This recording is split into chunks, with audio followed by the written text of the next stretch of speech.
নূহ নবীর সন্তান ছিল তেমান 140 হাত লম্বা। 140। আপনার আমার 14 গোষ্ঠী মিলাইলে হইব নিমিয়া সাহেব। আল্লাহর আযাবের তুফান শুরু হয়ে যাবে।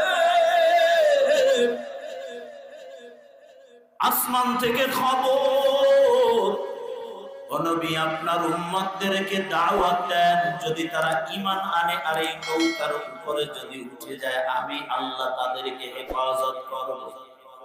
বেঈমান কাফের গুলোকে এই জমিন ছেড়ে আমি আল্লাহ ধ্বংস করে দিব। সন্তানের বড় মায়া, সন্তানের মায়ায় পড়ে ডাক দিল, ও বাবা কেনানা, ও বাবা আল্লাহর উপর ঈমান আন, আমি নবীকে স্বীকার কর রে বাবা, নৌকায় উঠে যা, বাঁচাবে আল্লাহ। হয় আব্বা, আমি 140 হাত লম্বা, সামনে যদি পাহাড়, আপনার আল্লাহ নাউজুবিল্লাহ জোরে বলে। কথাটা বুঝতে পারছেন? আপনার আল্লাহ পারবে না রে। আমার আল্লাহ ডাক দিয়া বলে, ও পয়গম্বর ডাক দিও না। সন্তানের মায়ায় পড়ে নবী নূহ আলাইহিস সালাম একবার ডাক দেয়, দুইবার ডাক দেয়, তৃতীয়বার যখন ডাক দেয় আসমান থেকে আওয়াজ,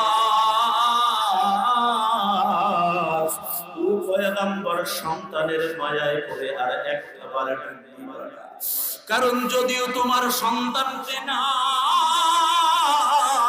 কালিমা না পড়ার কারণে তোমার পরিবারের এখন সে কেউ না, কারণ তামাম দুনিয়ার কালো লেঙ্গা লুলা লম্বা খাটো ধনী গরিব যারা পড়ছে কালিমা, আমার মালিকের ঘোষণা তারা সবাই একটা পরিবার।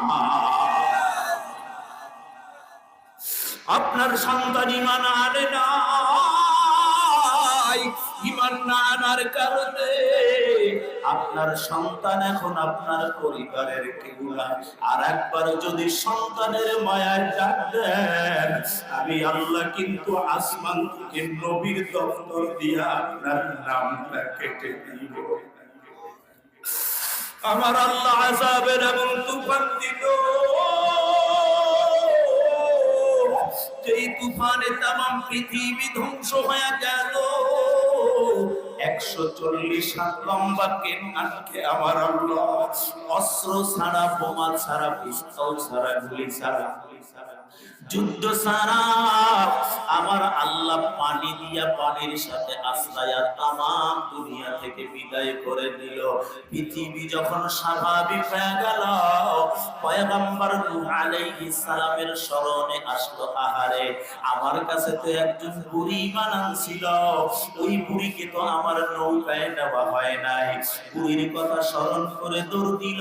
হযরতে বেলাল রাদিয়াল্লাহু নবীর ইন্তেকালের পরে যেই বস্তির ভিতরে 3 বছর বেহুশ ছিল, ওই জায়গায় ওই বুড়ির বসবাস ছিল। হযরতে নূহ আলাইহিস সালাম ওই বুড়ির বাড়ির সামনে গিয়া দেখতেছে বুড়ি খাবার তৈরি করতেছে, রুটি ভাজতেছে। নবীকে দেখিয়া সামনে আসিয়া সালাম আনতে বলে, ও পয়গম্বর আপনি বলেছিলেন তুফান আসবে, কখন আসবে আমাকে বুঝিয়ে আপনি নিতে আসছেন, আপনি বুঝি নিতে আসছেন না পয়গম্বর?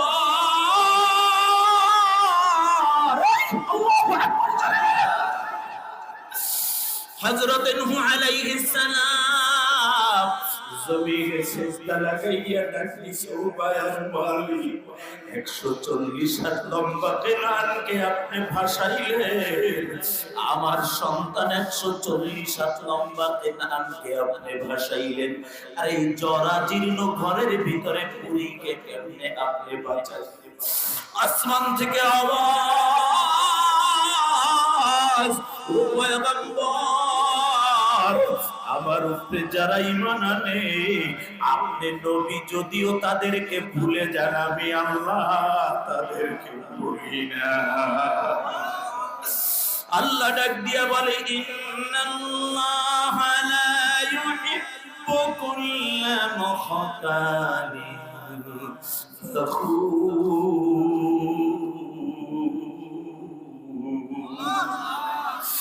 আল্লাহ ডাক দিয়া বলে না না, নিশ্চয়ই আমি আল্লাহ পছন্দ করি না, কোন অহংকারীকে পছন্দ করি না।